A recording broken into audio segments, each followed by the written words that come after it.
2020년 3월 3일 화요일 사순절 여섯 번째 날, 2020년 사순절 구약성경 통독과 회개와 회복을 위한 금식 기도의 시간을 갖도록 하겠습니다. 먼저 기도하십시다. 우리 가운데 계신 하나님을 찬양하고 찬양합니다. 오늘 우리에게 허락하시는 말씀을 드리쉽니다.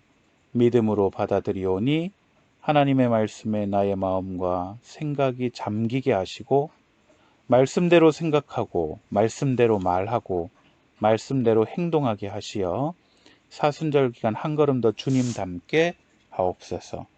예수님의 이름으로 기도드리옵나이다. 아멘. 오늘 읽으신 분량은 창세기 마지막입니다. 43장에서 50장까지의 말씀, 개관을 먼저 보시겠습니다. 창세기 43장에서 44장까지는 계속되는 기근으로 야곱은 베냐민을 데려가도록 허락하는 이야기가 나옵니다. 야곱의 변화가 있는 거죠. 야곱도 베냐민을 잃게 되면 이르리로다 하고 자식조차 내려놓게 되는 단계까지 야곱이 영적으로 성숙하게 됩니다. 형들을 위한 성대한 잔치를 베푸는 요셉의 이야기도 43장에 나오고요. 형들의 자루에 돈뿐만 아니라 요셉 자신의 은컵을 넣어 형들을 추격까지 하고 그 대가로 베냐민을 종으로 삼겠다고까지 합니다. 유다가 자기 목숨을 담보로 베냐민을 보내달라고 간절히 부탁하는 내용도 본문 44장에 나타납니다. 창세기 45장에서는 형들의 모습에 깊은 감동을 받은 요셉은 자신의 신분을 결국 드러내고 형들과 눈물의 재회를 하게 됩니다.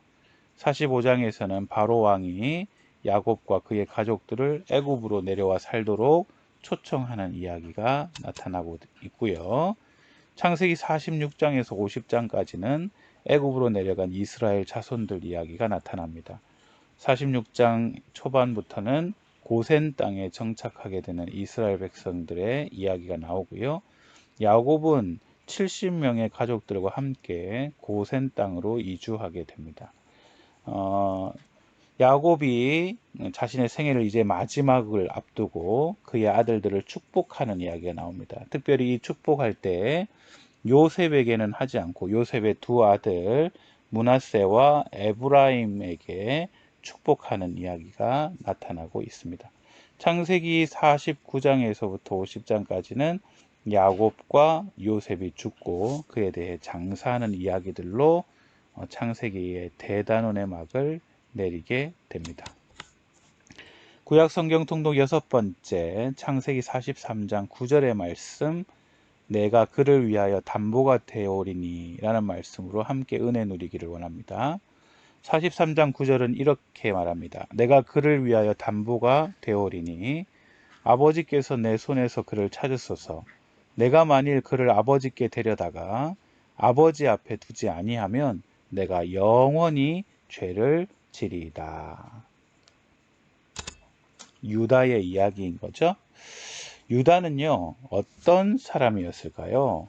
유다는 창세기 37장에서 동생 요셉을 종으로 팔자고 주장하는 유다입니다. 물론 형제들이 동생 요셉을 죽이고자 하는데도 불구하고 요셉이 그것을 막아서며 동생을 종으로 팔자고 하긴 하나 어쨌든 그의 동생을 종으로 팔고 심지어 형제와 더불어 요셉이 짐승에게 찢겨 죽었다고 아버지 야곱에게 거짓으로 보고했던 사람이 바로 요셉입니다.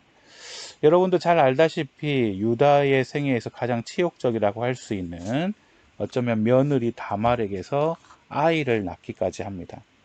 유다에게는 3명의 아들이 있었는데요. 엘과 오난과 셀라인데 엘이 그의 아내 다말과 결혼을 하였으나 여호와 보시기에 악을 행하여 엘은 죽게 되고요. 또 하나님이 주신 법에 따라 그 형이 아이가 없이 죽었으므로 그의 동생 오난이 다말과 결혼하였으나 그 또한 하나님 앞에 죽임을 당하고요.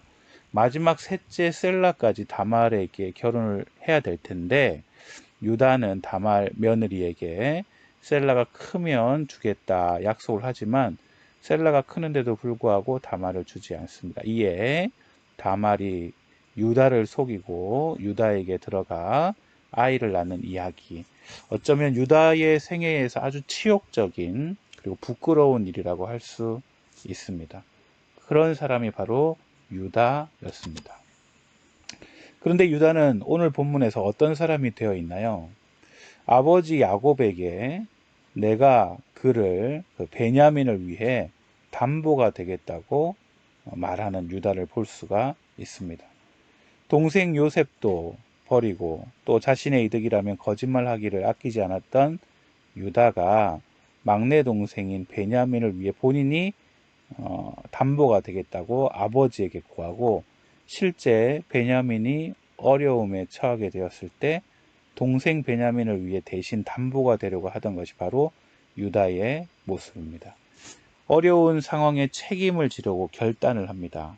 책임지는 이 결단은 사실 우리의 인격을 더욱 성장하게 만들고요. 다른 사람의 존경까지 받게 하는 것이 바로 이 책임지고 결단하는 상황인 것입니다. 오늘 내게 주시는 하나님의 말씀은 이러합니다. 내가 그를 위하여 담보가 되오리니. 손해가 두려워서 책임을 떠넘기지는 않습니까? 늘 남 탓하며 이 사람 때문에 저 사람 때문에 나에 대해서는 책임을 안 지려고 하지는 않습니까? 자존심 때문에 미안하다 말 한마디도 못하고 있지는 않습니까? 마땅히 책임져야 할 배우자, 가족, 일에서 등을 돌리거나 미루고 있지는 않습니까? 하나님의 자녀가 책임지는 자리에 있게 될 때 하나님은 일하시고 역사하십니다. 유다가 동생 베냐민을 책임지고 그를 대신해 자신이 어려움을 당하고자 결단할 때 하나님께서는 그의 결단을 귀하게 여기시고 또 하나님께서 일하셔서 그가 오히려 온 형제들을 중재하고 온 형제들의 신망의 대상이 되도록 존경받는 자리에 서도록 인도하시는 것을 볼 수 있습니다.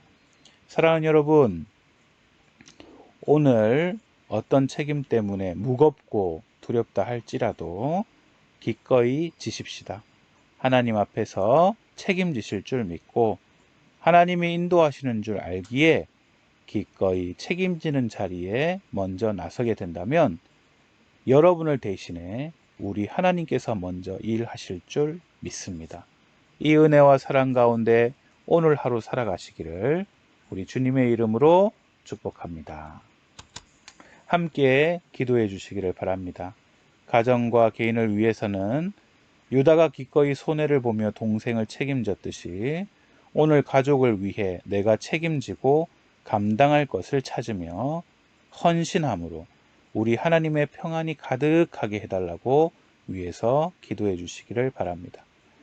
교회를 위해 기도합시다. 한국교회와 우리 교회가 사순절 기간 예수님께서 나의 죄를 책임지시고 감당하셨듯이 세상의 죄악을 책임지고 하나님 앞에 엎드리는 성숙하고 존경받는 공동체가 되게 해달라고 간구하고 기도하시기를 바랍니다.